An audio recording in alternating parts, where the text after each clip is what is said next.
Thank you all for coming. I know we're a few minutes late. I think the day is going to be like that. But this is, hopefully you're where you think you are, the panel on data and democracy. I'm Michelle Claiborne, and I have with me, I'm very excited, two wonderful guests. We have Barbara Brown-Wilson, to my right, to your left, who is a faculty member in the Architecture School in the Urban and Environmental Planning Department. And she does wonderful work in her research and teaching around the relationships of equity and ecology in the built world. She's also a founding faculty director in the brand new UVA Equity Center, and working with collaborators across UVA and the region to sort of help build work that I'm going to let her talk about more, to advance more justice and equity in our community. I also have next to me Mark Slezak, who is an international humanitarian crisis professional who's done work with non-governmental organizations and the United Nations, designing, coordinating, and managing frontline humanitarian operations all over the world, globally, and also works with data and has aspirations that we can use data to design and build a world where no one gets sick or dies from disasters, right? So not, totally doable within the next few years, right? And so I'm excited to have them both here.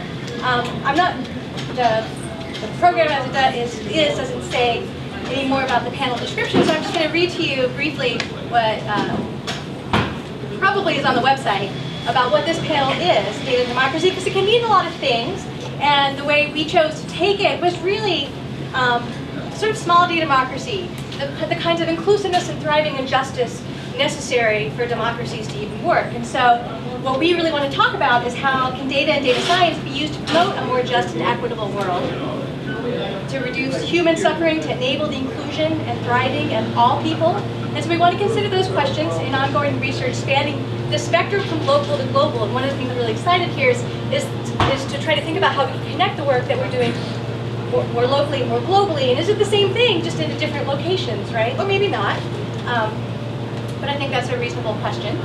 And also to kind of consider the ethical and humane use of data and data science in service to this fully realized, what I would consider a fully realized practice of democracy. So with that, I'm going to ask the panelists to talk. I'm going to start us off with a question and ask them to talk a little bit. Maybe have a follow-up, and then I'm really hoping we can open it up for your questions as well, like much earlier than like a half hour in, if possible. But if you don't have questions, know that I have several more, so no awkward silences. Jump right in. So again, I'm excited to have you both here, as I think your work really does encompass a spectrum of the topic we set for ourselves today, right? Ways that data and data science can be used to promote justice and equity, contribute to more inclusive places, reduce suffering. So in particular, in kind of keying off of some of what Phil Bourne was mentioning earlier, I actually think this is a question that very much is in step with President Ryan's aspirations for University of Virginia to be both a great and good institution. So I'm going to sort of give a little keying here, in particular around Barbara's work in the newly launched Equity Center, leading the leading the democratization of data initiative with a local community emphasis, and with Mark's work to better use data to better anticipate and respond to the humanitarian crises globally, including, he's also recently taught a course called Saving Lives with Data that sort of centers around that same question. And so I'd like to start by inviting each of them to tell us a little bit more about that work and the ways that they think data and data science can be used to promote equity and reduce harm. And so we'll go this way, how about that? That's good. Thank you so much for convening us, Michelle. So I have to say, Michelle is one of my most cherished collaborators and has taught me a lot. So there may be weird moments where I actually defer to our moderator to complement what I'm saying.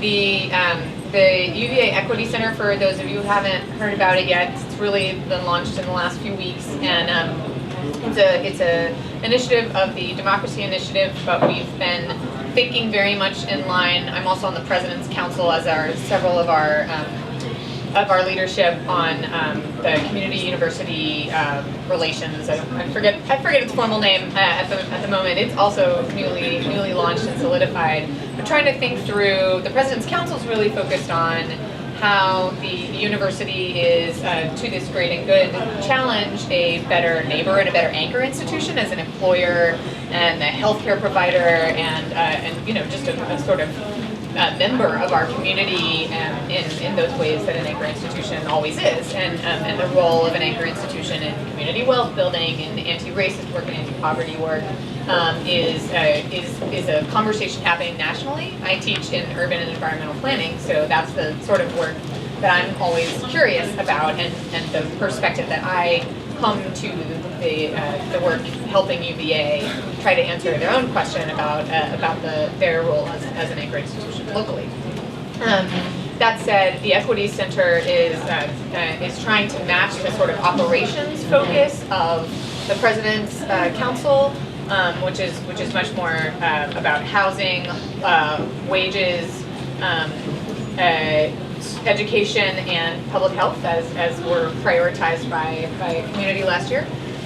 So on the sort of operations lens, we're trying to look at it from research and education. So really thinking about the way that we can model a sort of justice-oriented lens in our research and educational practices across the university. So our leadership comes, Dana Matthew is our executive director, and she's in the law school and also public health.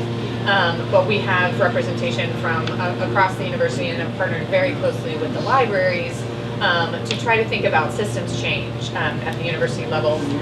And one particular way, and the reason I'm here today, that we are doing that work is via a thing that we're referring to as an equity atlas. So in the EE worlds of urban planning, equity atlases have been around, regional equity atlases in particular, for over a decade, and the Portland Equity Atlas is the model and in the grant we wrote to IMLS by the libraries, we pointed to as an example.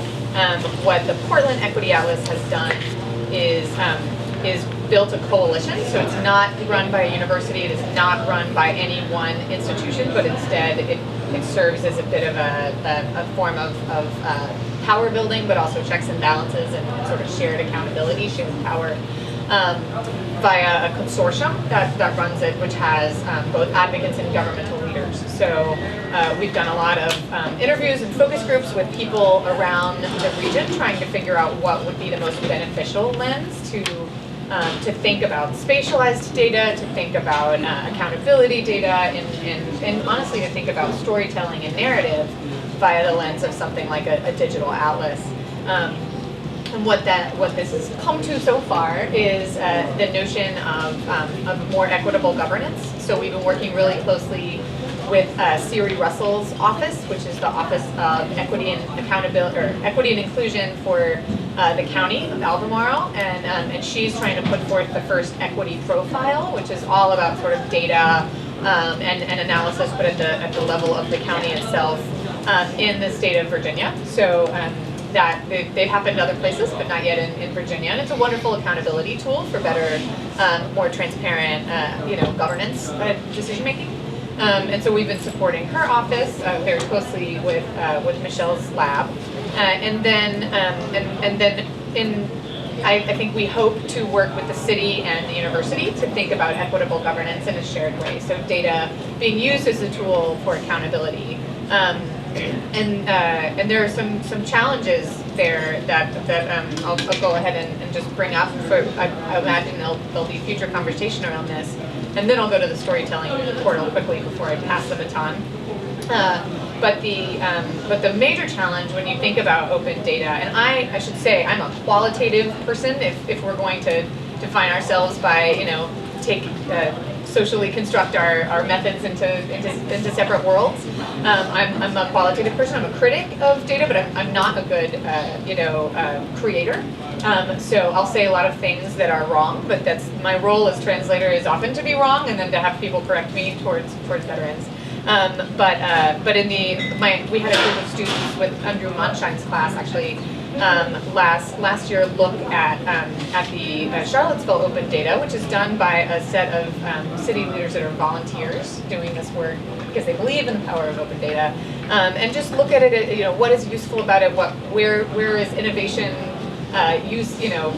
worthwhile? And they found data sets like the arrest data for the city, for instance, which has the name of the person. I don't know, Michelle, do you remember the specifics? It's a problematic assortment of data because it has name, place, thing they were arrested but not yet convicted of, but not like the arresting officer, or other things that might give you a structural analysis of what's happening, right? If we're really trying to think not only about individuals and use data to pathologize individual happenings, but instead think about patterns and structures and disproportionate impacts. Over-policing being this example, but there are, we can find other data sets that allow us to either look at a structure or, pathologize an individual action.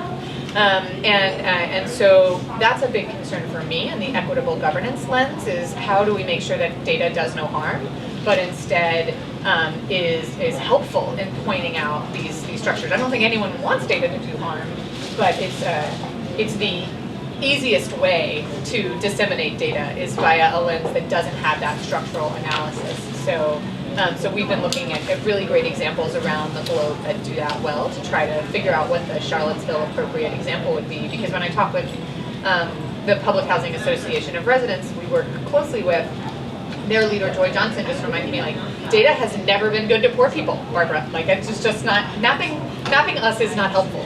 It only serves to harm us. So I'm trying to figure out what the version is that is actually the legitimate counter to what feels like a salient point by Ms. Johnson.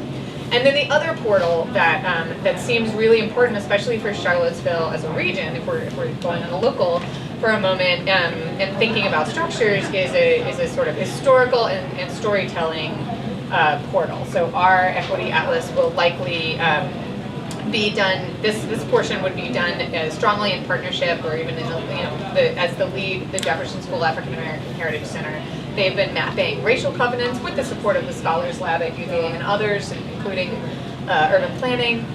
They've been mapping a lot of the policy and land use structures that have had sort of racist implications in terms of the ways in which some races benefit and others really suffer via land use policy over the last 200 years, and telling stories not only about how we might repair some of the harm done at the structural level, but also because cities like Minneapolis have done this well, where they've actually looked at racial covenant data and other mapping that you can do via storytelling, and then now they're changing their land use towards those ends to try to redress harm, and then also to tell stories about strength, because actually there's a fair amount of really amazing stories about Black neighborhoods rising, and building their own wealth, building their own cultural institutions despite the sort of past that I think we're all trying to get up to speed on if we weren't already aware. So those are the sorts of things we're trying to use data to do. Can we ask questions?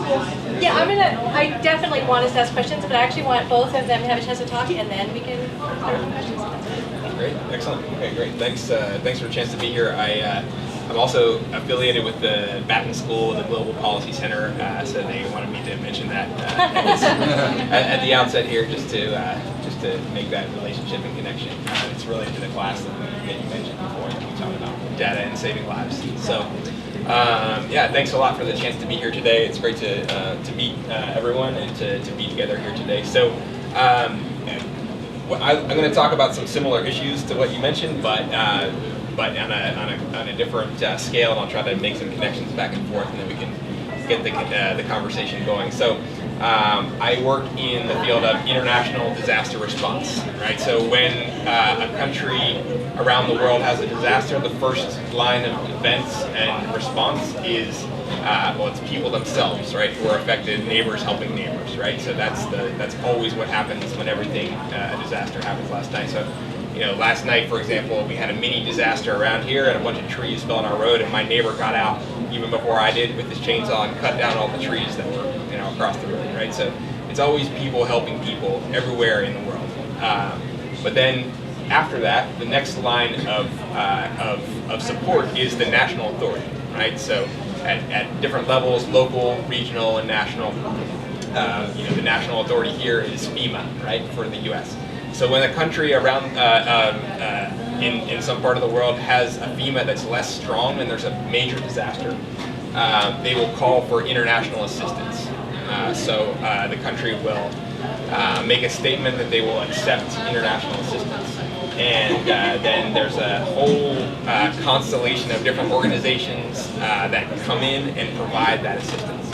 So I've spent my career working in that sector where it's partly the United Nations, it's partly governments that want to support, it's non-governmental organizations, NGOs, it's private sector, individual companies and other civil society entities. And those organizations get together and provide assistance. So after a major disaster in Mozambique, for example, with the recent cyclone there, the aid that goes in. And then another example would be these ongoing long-term conflicts that are, these days it's mostly civil wars that are dragging out for long periods of time. So we're looking at Yemen, and Syria, those type of places. And then another somewhat related political crisis is Venezuela, right? So these are all examples of places where the international humanitarian system supports. So I've been working in this field since the year 2000, so my first job was in Kenya working with refugees. And to bring this back to data and information technology, none of us had cell phones, right? Nobody in the organization. There was one satellite phone that we could use for emergencies, and that was it. And we didn't use other means of communication.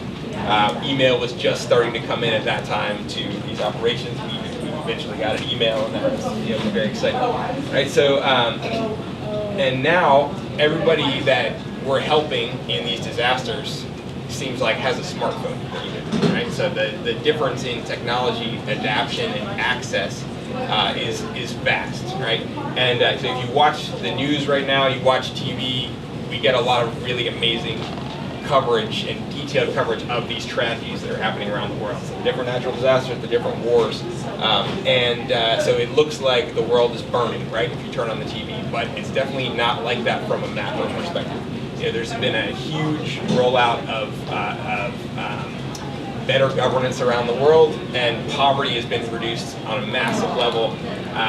In fact, the number of people who die in disasters around the world is actually reducing drastically because of these different preparedness mechanisms that we have. So it's a very hopeful thing overall, but yet the world's getting better, but it's not good enough, right? So there are some major problems, obviously, with these the different conflicts that I mentioned and the natural disasters that are still happening, and also, of course, we have the as climate change accelerates, we're going to have additional impacts from disasters that we need to anticipate. So just wanted to set the stage on all that, and then talk a little bit about how we use data in that context. So more people are connected, more people, so there's this great opportunity for using this amazing set of data that's available now, if we can use it in the right way. The problems that we're dealing with are incredibly difficult and complex, and just bringing in a new app or a new technology to try to help in this situation is not always the answer, right? Technology can help if it's designed well, if it's targeted, and if it makes sense for the problem that we're trying to solve. So you mentioned systems change before, right? And so we are trying to figure out how to change these somewhat lagging, old school humanitarian response systems that we're talking about to bring in the right type of technology that makes sense to understand the context and to deliver assistance. So I'll talk about three different parts of the data, the way to think about data in humanitarian response. So the first part is preparing for disasters, right? So Humanitarian organizations are notoriously bad at this because we love to, rush in after a disaster and, just make it work on the fly and have things happen. But that's not where the biggest opportunity is. The biggest opportunity is to prepare for disasters and to strengthen systems, people, get themselves ready for disasters in this context. So in a place like Niger, in the Sahel of Africa, instead of just waiting for the drought to hit, you're helping prepare people for drought with different kinds of loans, different kinds of projects, and different kinds of technology access that would help them stock up food and know what's coming and be able to move, for example. So preparedness, data for preparedness is a huge part that's still, we're still working on as far as getting all the relevant data sets in one place, having them be available and open. And that's the kind of shareable data that we want to be connected, right? And then the flip side that you all mentioned around the do no harm is there's a bunch of private data that we would never want to share, right? And there are equity issues and protection issues that come with that. So we can talk more about that. So preparedness, and then when the response happens, so when the disaster happens or when the war happens, how can we use technology to better deliver that assistance? So a big part of that is figuring out what happened because of the disaster. So we have your baseline data that was collected before the disaster, then something happens, what has changed? What has happened to the infrastructure? What has happened to the organizations and the government? How are the capacities different? So you can use data for that in different ways. So it's actually going out and collecting it directly there's a lot of great open source. Open Data Kit, for example, is a source for collecting data on mobile phones, getting that together, doing analysis quickly, and coming up with a plan of what to do after the disaster. So there are many wonderful ways that technology and data can support with that. And the final third dimension then is the anticipatory dimension, which we're also very bad at right now. So we're going to work more on that, and hopefully with people like you, data scientists who are interested in this field, to better be more anticipatory in our planning and in our preparation, and knowing what's going to happen in the future on a disaster level. So those are so we talked about the overview of the field of humanitarian assistance, talked a little bit about the technology that's changing, and then talked about those three elements of preparing for disasters, responding, and then hopefully anticipating and being more future leaning in our response. So I'll kind of stop there, and we can. Yeah. And I'm going to say a few things, but I feel like there are some questions, so I'll jump into that. And one is that I should probably be clear. Part of why I wanted both of you here is in response to the School of Data Science is like, what should we be working on? I want to identify problem spaces that I think data science should be claiming and contributing to, and I think these are both spaces that I would highlight, or I have highlighted actually. And two, Barbara mentions that she's kind of a critic of data, but that's exactly the conversation I think we need to be having, and that I would hope to provoke, right? So absolutely, we need that perspective, and I hope you feel invited by that perspective as well. I think a lot of this, what I'm hearing from both of you, there's questions about both data collection and what's collected, how it's collected through what means, right, and as well as access. That are necessary conditions before we're using it to do things, right? Before we're using it for more predictive analytics and sort of as context for some of Mark's final comments, right? I think it was the Humanitarian Data Center just yesterday talked about how they're bringing predictive analytics as to the UN. It's associated with the United Nations that there's a Humanitarian Data Center where they host a lot of data, and they announced this week that predictive analytics is going to be one of the core new pieces of their work to help predict when crisis events might occur and their scale and their duration and all sorts of things that would help organizations. So this is a very active but also very new kind of emerging space, which I think is really exciting. So I just wanted to back up some of those comments, but I know there were some questions earlier, so we'll jump to that if there still are. The loud guy's back. Okay. So there's kind of a catch-22, I know, a lot of times with you need data to be able to get the data, like with discriminatory stop and frisks in the city and the county. I know the county was not collecting any information about who they were pulling over and why, and the city was collecting it, but it took 20 months of lawsuits to get them to give it up. So aside from sort of legal process, and I think we're probably in agreement that we're sort of outgunned there in our ability to compel some of this stuff. But is there a way to sort of use data to get the data that you need to produce the data that you want? It's a great set of questions.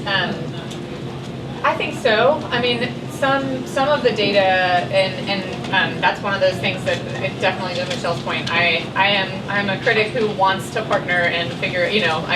I think that is the thing I bring to hopeful, productive partnerships towards action.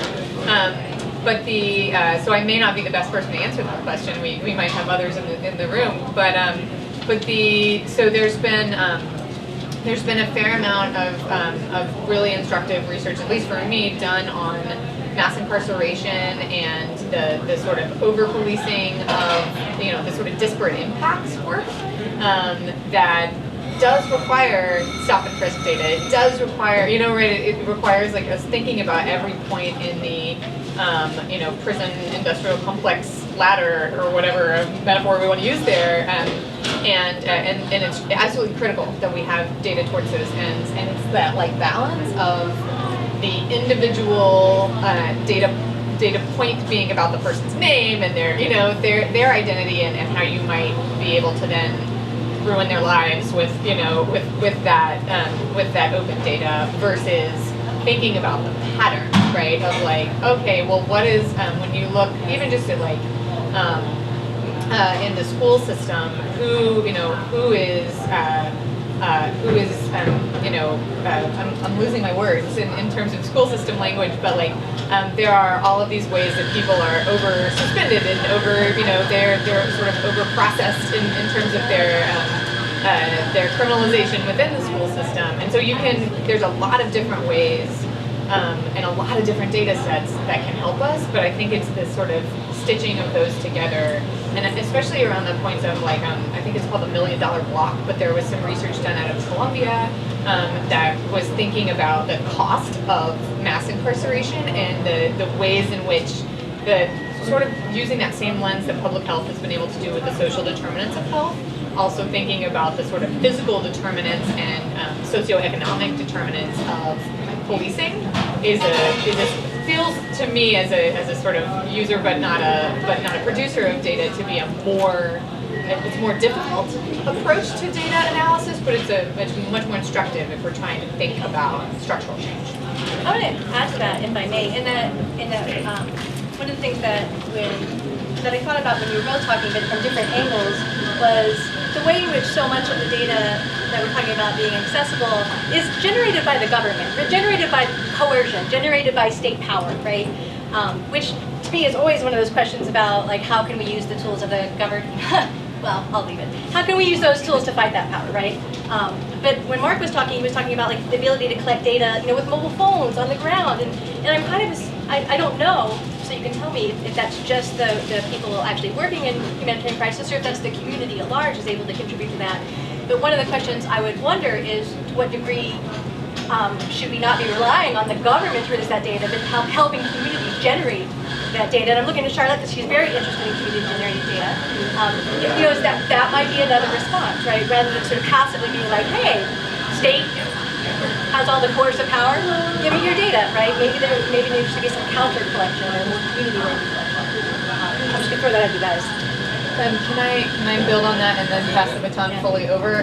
So one of the other initiatives in the Equity Center is a community research review board that's an idea really developed and nurtured and now piloted by FAR, the Public Housing Association of Residents, because they were honestly very sick of the university, my people coming and poking at them, and so they started collecting data on all of the different research groups that were coming to their door, and it was as many as 26 in a single semester by different groups at West Haven, right? Because it's just a walking distance away from the university. But you can imagine if you're extremely low income family, single mom trying to do many things, and she's got 26 different research projects poking at her. That is a violence.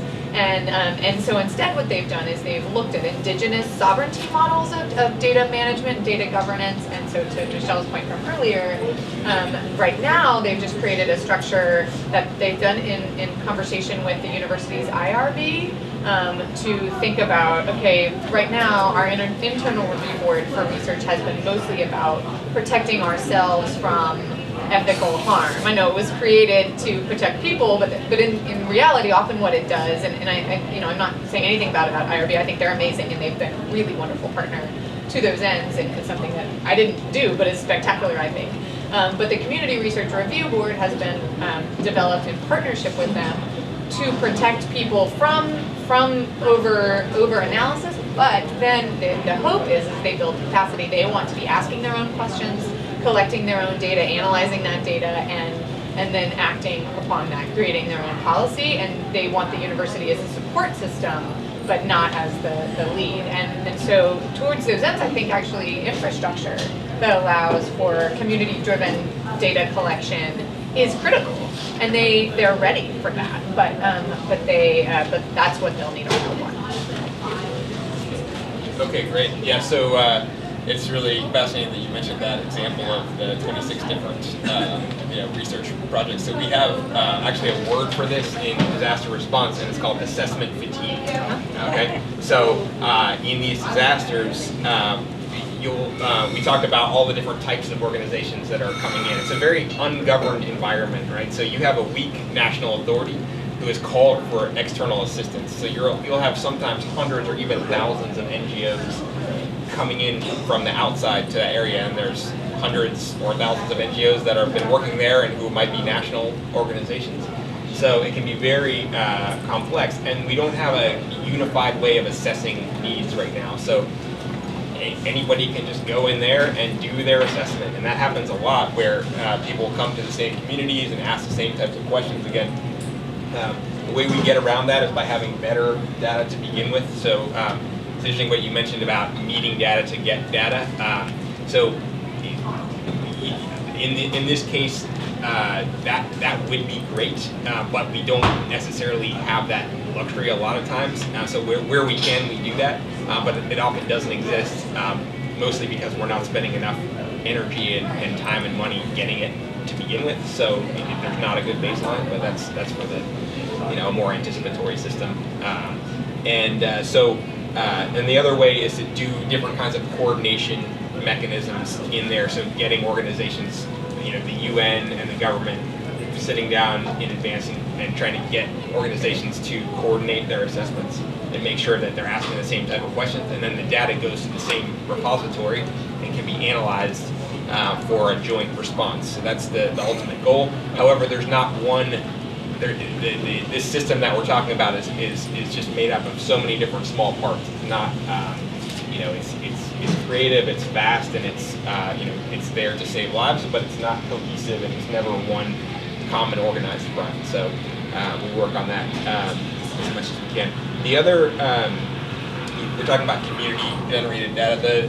The main thing that happens with that now these days is just using social media quickly. People are quite connected. Facebook is huge. WhatsApp is bigger in Latin America, for example, and so people are communicating all the time. Everybody uses these technologies. So one of the key parts now is to get people power for their phones and get the network up and running, right? And then so much natural communication will happen after that. Before it was more about other types of infrastructure, more water and sanitation and other things. But now one of the first things is to get people to be able to communicate. So information as assistance, data as people communicating with each other as assistants. And then where possible, we can then, if people are posting publicly, then we can use some of that data to then help guide the response, right? So we're trying to figure out how to do that in a more sophisticated way. It's not that easy to figure out what's real and what's not on social media, and it can be really misleading. So we're there have been some good initiatives on that, and we're trying to figure out how to be more connected in that area. The other interesting new initiative on that on community-generated data is there are certain NGOs that will use apps that people can download and then have just a tablet with an app at the site of any kind of food or water distribution, and then people can provide immediate feedback on the service that they received right there just by tapping the smiley or frown face on the app, either on their own device or on the on the laptop that's just there or the tablet that's just there at the site of distribution. So humanitarian organizations trying to get better at getting that initial user feedback in a digital way, and then putting that in comparison to the map of the health facilities and the infrastructure map and the other organizational presence map, and just getting those layers stacked up as much as possible for a clear understanding of what's happening. So I heard tons of like possible applications for like data science in that actually, and I hope other people did too. I'm gonna take my moderator prerogative and say a couple things. One is, oh, I just lost that one, so we'll go to the second one. And that's about sort of the data divide and to the degree to which, well, no, actually, I'm going to come back to the first one, right? You mentioned social media, so here we're using sort of unintentional data, but then there's, the apps there, that's more intentional community data, right? And I think there's an important distinction to be made in terms of community-generated data that was intended by the community to be data versus that which is not necessarily, right? And the different ways we might use those. But I want to ask about this because so much of it's really about how do we make, because I know Barbara also wants to help make data more of this data accessible to everybody, and so does actually the humanitarian, like by centralizing, they want more people to have access to it. And how do we make sure that when we make these new kinds of data more accessible, that we aren't just amplifying sort of already existing data divide where the means to maybe more people have the means to access it, but the means to understand it is still concentrated in sort of an elite power. Is that something well, I'm just going to start. Maybe that's something data scientists in the field should be helping to address, but do you have ideas about how we might do that? Are you concerned about that? Is it definitely? We've looked at other regional equity atlases, and also PolicyLink has a national equity atlas for the 500 biggest cities. And many of the regional equity atlases and also the PolicyLink version, which they're based in the Bay Area, so they, of course, the Bay Area Equity Atlas is fabulous. Many of them are associated with a sort of Data for Advocates workshop series. And often this has to be done, as so many things must be done in a collaborative way, so it's not just like the data people giving a workshop and making it accessible to the public, but actually the co-production of a workshop that has not only translators like me that are sort of like half in and half out of worlds, but actually, advocates who are able to get as sophisticated as they would like to be along these lines to help with the translation. And so there have been some really amazing data portals, like a colleague of mine from Texas is doing the Texas Freedom Colonies wiki data portal that is helping people make visible spaces that have become less so across the state of Texas, and I think there's a lot of anti-eviction work that's been really important, but the co-production of these tools is just critical, because like as a privileged white lady, I really don't know what the most powerful way to explain and convey a data set is. And I never will. and so allowing me to be present and use my skill set in whatever way that is, sometimes it's just being a resource mobilizer, and then really getting out of the way as much as is necessary for data scientists and activists to work together, I think is a really exciting place. It takes a certain type of data scientist and a certain type of activist, but I think there's a lot of opportunity there.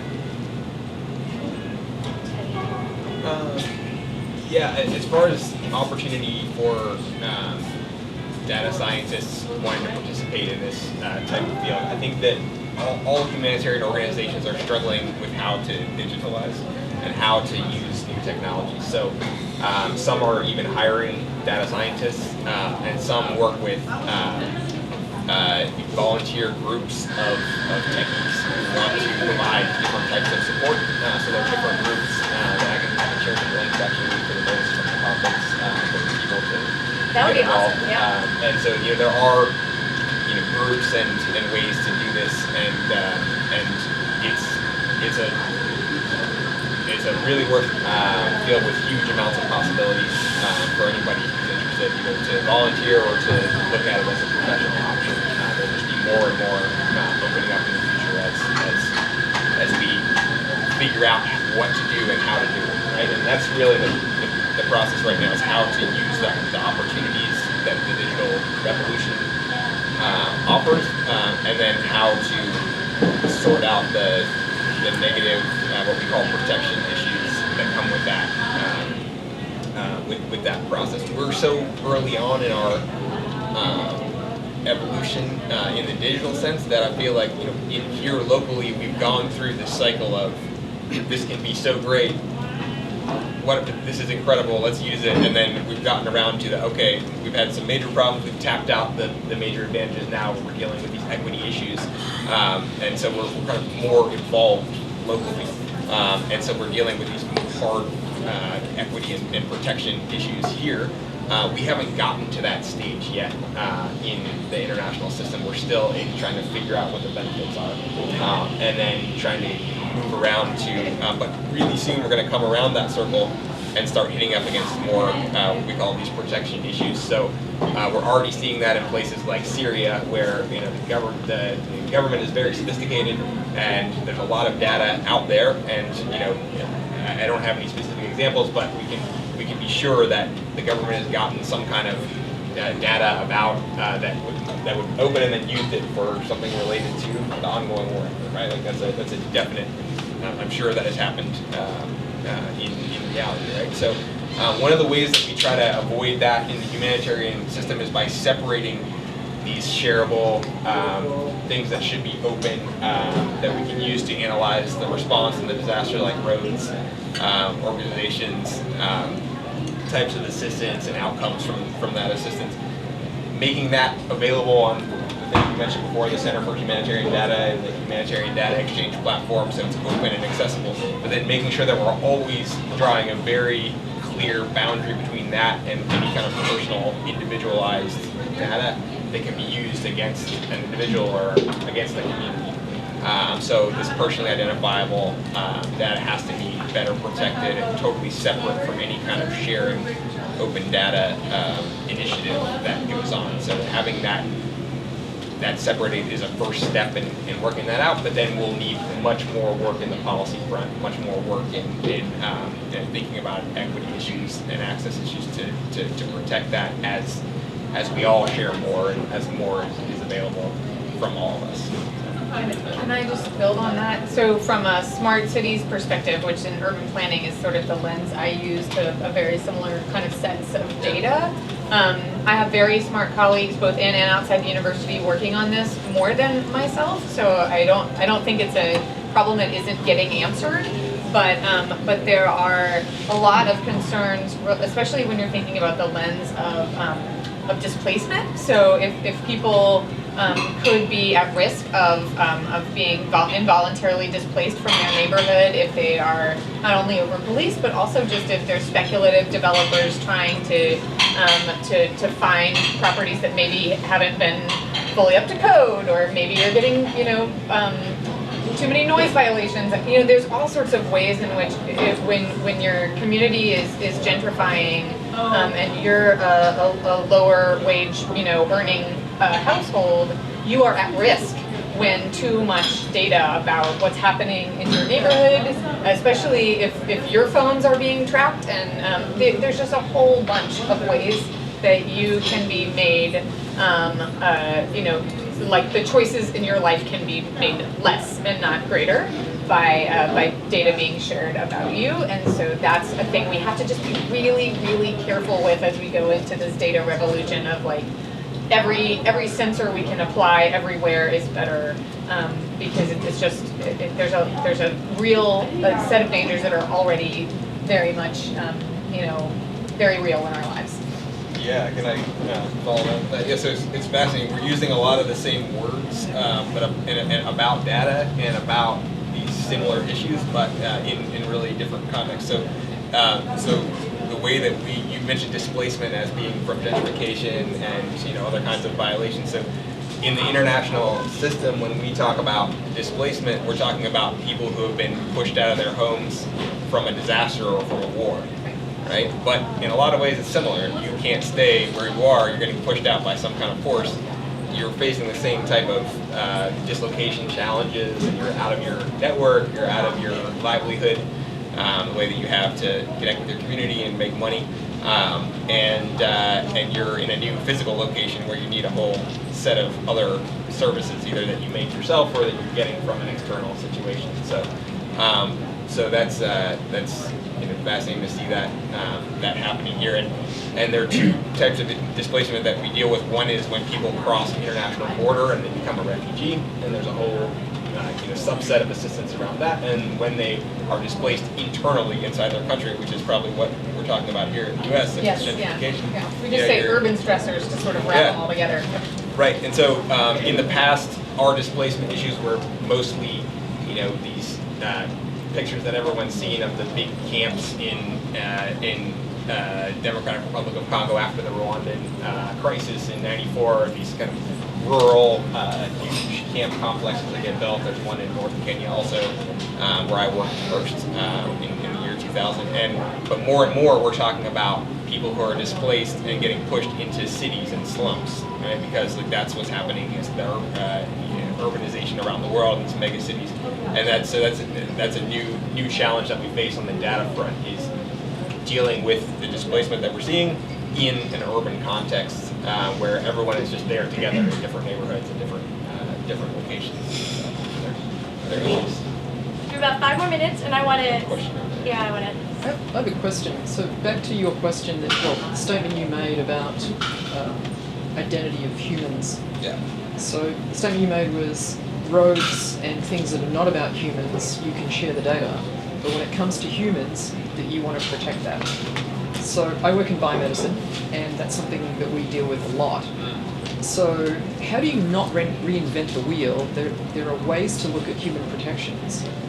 What are some of the things that we can share across fields that we can reuse rather than reinvent? And also, what could you, or have you learned any best practices? For example, in my field, we thought we were protecting identity of people, but with certain data coming out, that was actually not true. So what are some of the lessons learned that you might have seen and other fields that you might want to work with to try and help that issue that you were just describing?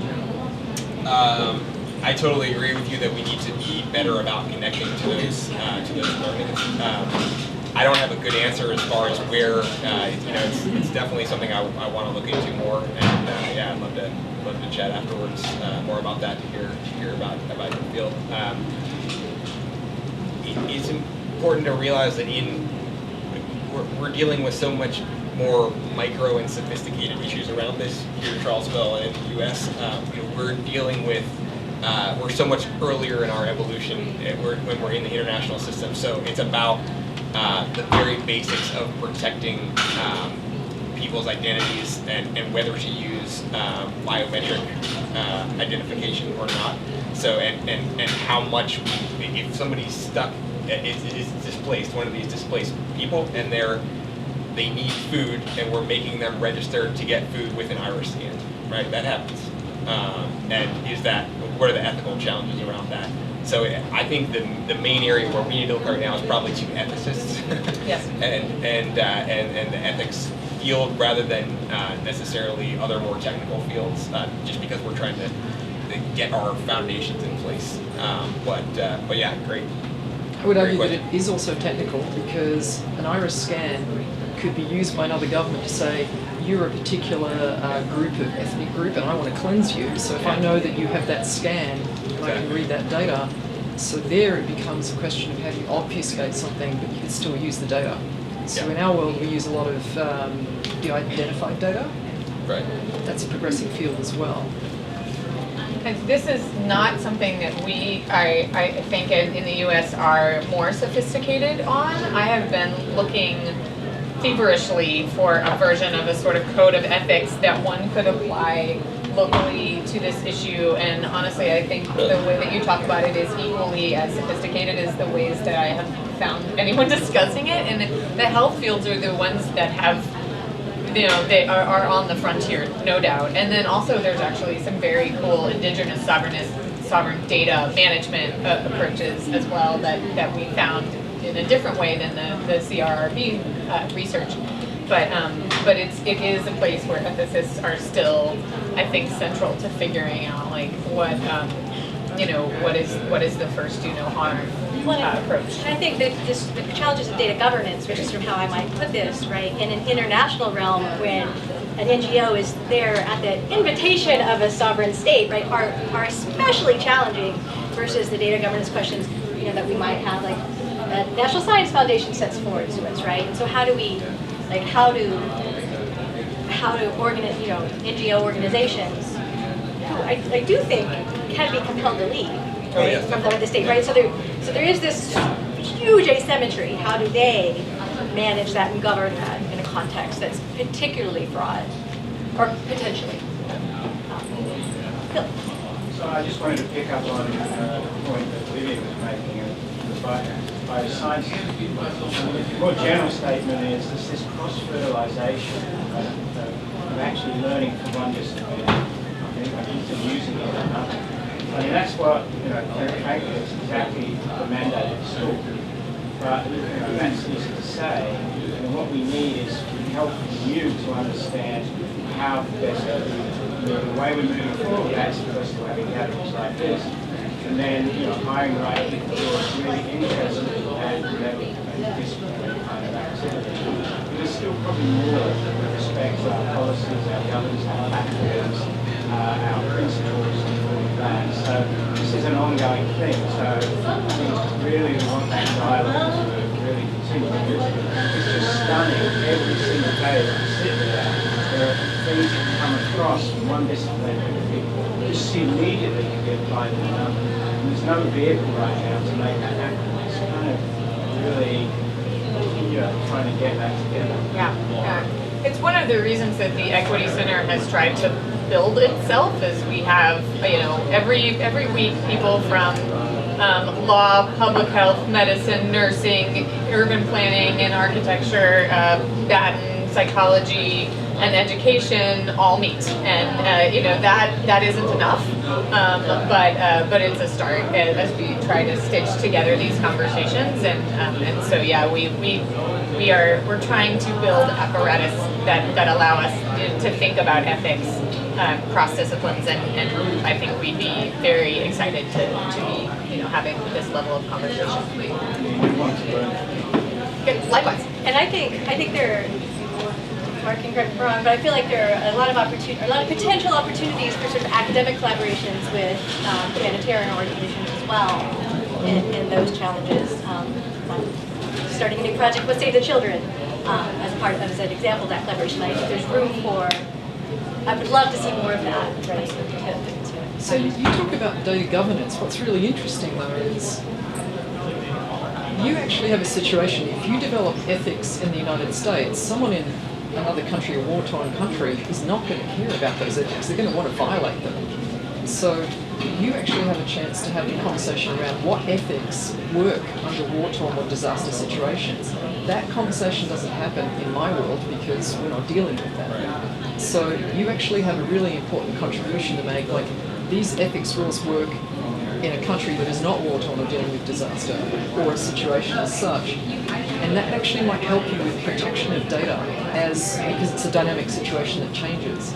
So that contribution could be really significant. Absolutely. I mean, I really think, honestly, the way that you've helped me a lot, just from the way that you articulate these things, it's more sophisticated because we are just now in the United States dealing with things like forced migration. I mean, that's going to continue, right? Like, we have, most of our population lives along coasts that are not going to stay exactly like they are right now, and that is we are not skilled in all of the different disciplines that one needs to be integrated to deal with those things. So yeah, I think there's actually a lot to learn from where you all are. Just one observation. I presume you are according importance to the communities that are affected as beneficiaries of whatever system you design and whatever data you collect. But often there is context-specific challenges about employment, ethicists, because contexts do vary widely across countries. But one key factor are the people themselves who are affected. So at least consulting a representative cross-section of the affected people provides some important feedback on whatever you might plan. Yes, definitely. So the question is about how to work with affected communities to get that feedback, to be able to bring that into the design of the data and of the programming. Is that right? Yeah. So yes, that is core to what many of these operational NGOs and UN entities do. They meet with communities. They discuss what the needs are, and they design a program. They collect data related to the program, and then at the beginning, in the middle, at the end, and then have that inform how the community and the organization work together. So it is a program that the government would be doing if they had the resources, and sometimes it's a purposeful choice. It depends on the context. So it's a government-like action, right, that's going on. So that's where the complications of these ethics issues come in. Is that there are so many different ethical frameworks, and NGOs need to make sure that they're clear about what their ethical approach is across all these different contexts. So. What I described as that good consultation is the ideal. It often doesn't happen in practice because of the speed or just the whatever combination of circumstances is on the ground that those consultations aren't good enough. So there's an ultimate goal in all of that, and there's a reality that is often different and less consultative. By that's one of the challenges of this international system, is that it's coming in with resources and the desire to save lives and help people, but it is external. It is from the outside. By nature, it's not going to be as integrated as a local community organization. So the system is trying to find ways to what we call localize the response, with giving more money directly to local organizations, and so having that, and also there's a new, not new, but an increased focus on just giving people money instead of having any program at all, just cash assistance, in a debit card or in local currency, that can cut out some of those back and forth on the programming and the data and efficiencies. So yes, the system tries to do that. It doesn't always succeed. I think we're going to have to call it, but I want to sort of actually wrap up by saying I think that context specificity is actually one of the things that I think is most challenging and yet most fascinating, right? About when we design data collection or data analysis or technical solutions, right?